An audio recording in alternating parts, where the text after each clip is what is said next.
I just want to take a moment to just open up a concept for you, purely because one of the trends emerging on the urban preparedness side of things that worries me a lot is this kind of absolute adherence to gear lists, and this kind of thought that's getting locked in now. Oh, I've got to have all this gear with me at all times.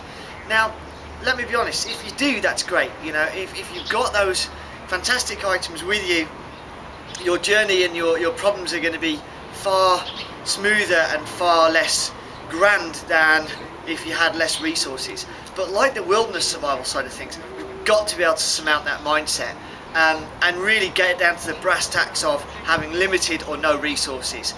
When I see on some of these shows, you know, people that are saying that they need to fill a car and a trailer to move to a different location, it kind of beggars belief. I mean, if you've got the ability to do that, great.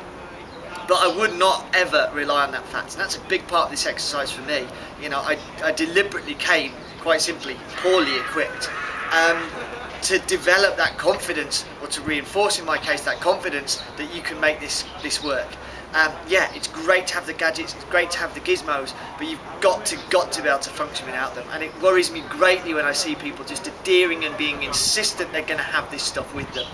In the beginning, it's nice to have that safety net, it's nice to have that comfort zone. Exactly the same with the wilderness training. You know, we're going everywhere with a backpack, a tent, a sleeping system, a stove, whatever.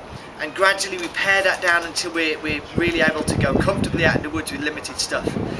The issue I see is very little of that developing in the preparedness movement. In fact, the urbanites just seem to be adding more and more gear to the list. No one's striving to pare it down. Suddenly now it's essential to have this thing, and this thing, and this thing. And I just want you to be aware of that. It concerns me greatly. It isn't a mindset I necessarily subscribe to.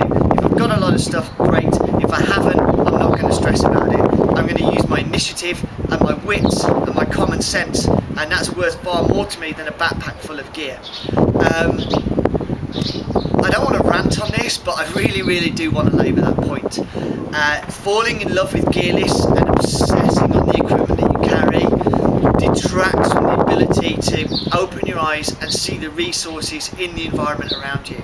And that's why I'm far more interested when I'm travelling on a day like today to have very little things with me and start to identify what is it I need, not want, and where can I get it, and log that away in my brain. And that's why one of the best things I'm carrying is my notepad, because that gives me the ability to transcribe all those ideas.